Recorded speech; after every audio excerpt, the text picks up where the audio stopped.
تۆ داوا ئەەکەی لە خوای پەروەردگار کە خوایە ژن و مناڵێکم پێ ببەخشە کە چاوم لە سەریان قەرار بگرێ، کە چاوم لە حەرەکەی ئەم لاو ئەولا بکەوێ. داوا لە خوای پەروەردگارەکەی ربنا هب لنا من أزواجنا هاوسەرەکانمان طبعا ئەمە پیاوی شەگرێتەوە ئەم دوعایە و ژنی شەگرێتەوە. پیاو داواکە خوای تەعالا ژنی باشی ڕێک و پێکی پێکەرم بکا و هەروەها ژنیش داواکە کە خوای تەعالا مرد و هاوسەری باشی پێکەرم بکا، هەروەها مناڵەکانیش و ذڕیاتینا نەوەکانیشمان قڕەتە ئەعیون مناڵێک هاوسەرانێک چاومان لە حەنایان قەرار بگرێ. زۆر گرنگە خۆشەویستەکانم ئەمجا لە دوای ئەمە طبعا ئیمامەتی خەڵق پێشەوایەتی بۆ خەڵکی لە دوای ئەوە دێ کە تۆ توانوێتت ماڵ و مناڵێکی چاکت هەبێ. زۆر جار هاوسەرەکان باشترین یارمەتی دەرن بۆ مێردەکانیان لەسەرەوەی ببن بە پێشەوای خەڵک. بۆیە وتراوە لە دوای هەموو پیاوێکی گەورەوە کە ناوی دەرکردووە لە ناو خەڵکە بە گەورەی و مەزنی ئافرەتێکی مەزن هەیە کە هاوکارێتی. من ئەڵێم زوڕیەتێکی باشی شەیە کە هاوکارت بن. ئەمانە وا ئەکەن کە ئینسان ببێ بە پێشەوایەکی باش. بۆیە لە دوای ئەم دوعایە یەکسەر ئەو دوعایە ئەکەی کە وەجعلنا للمتقینە ئیماما، بمان کە بە پێشەوایەکی یا پێشەوای متقینیش نەک پێشەوای خەڵک بەعام، پێشەوای لە خواترسان. ئەو ئافرەتەی کە ئافرەتی چاکە و ئەبێ بە قوڕەتی ئەعیون ئەوەیە کە پێغەمبەر صلی الله عليه وسلم لە حەدیثەکەیە بۆمان یەگەڕێتەوە فەرمێ خەیر النساء التي إذا نظرت إليها سرتك.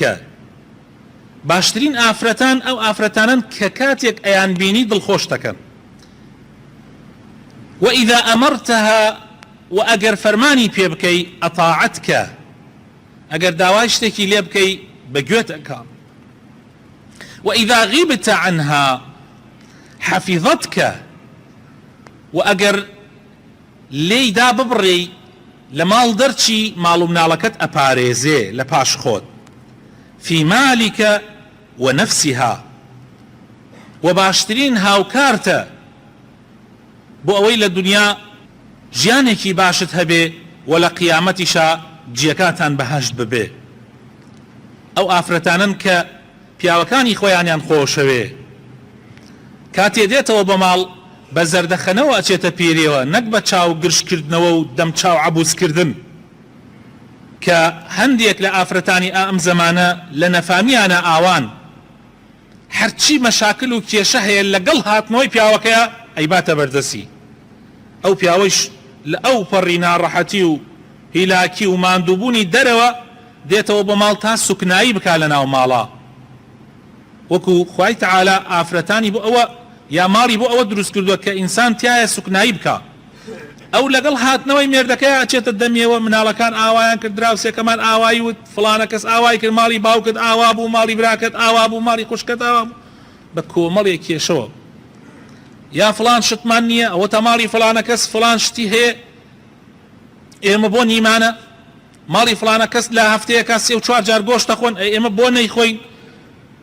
ئیتر خەمی نییە ئەو پیاوە لەکوێوە ئەو پارە ئەهێنێ، لەکوێوە لە چی شێوەیەک ئەتوانی ئەو مەشاکیلانە ئەو کێشانەی ماڵەوە چارەسەر بکە. ئەو مشکلەی نییە، مهم ئەوەیە پارە لە بەردەستیا بێ بە کەیفی خۆی ئەم لا ئەولای پێ بکە. مهم ئەوەیە بتوانێت مکیاجی باش بکڕێ، مهم ئەوەیە بتوانێت بازار بە کەیفی خۆی بکە، مهم ئەوەیە کە منافەسەی ماڵی فلان دراوسێ و فلان خزم و فلان کەس بکە. مهم ئەوەیە لە لای ئیتر ئەم پیاوە ڕەت زیەکە، ئەم پیاوە لە ڕێگای ڕەشوەوە وەرێگرێ، ئەم پیاوە خۆی ئەفرۆشێ بۆ ئەوەی ئەو پارانە پەیاکە، ئەو مەسروفە پەیاکە. ئەم ژنە خراپە خەمی ئەوانەی نییە. وەکو ژنانی زمانی سەحابە نییە کاتێ مێردەکانیان لە ماڵ دەرەچوون ئەیانوت پیاوەکە ئێمە سەبرەگرین لەسەر برسێتی و لەسەر کەمی ژیانی دنیا بەس سەبر ناگرین لەسەر ئاگری جەهەنم ئامان حراممان دەرخوارد مەدە ئامان پارەی حرام مەیەنەوە بۆ ماڵ ئەوانن ئەو ئافرەتانەی کە خوای تەعالا ئەفەرمێ ئێمە دوعا بکەین کە هەمان بێ و چاو لەسەریان قەرار بگرێ ئەو ئافرەتانن کە کاتێ مێردەکانیان دێنەوە ئەم کامل ئیشوکاری تەواو کردووە و خۆی ئامادە کردووە بۆ مێردەکەی کە بە بۆنێکی خۆشەوە بە جلوبەرگێکی ڕێک و پێکەوە بچێتە پیریەوە نەوەک لە ماڵ دەرئەچێ بە هەموو جلێکی جۆراوجۆر و بۆن لە خۆدان و هەموو شتێک کە دێتەوە بۆ ماڵ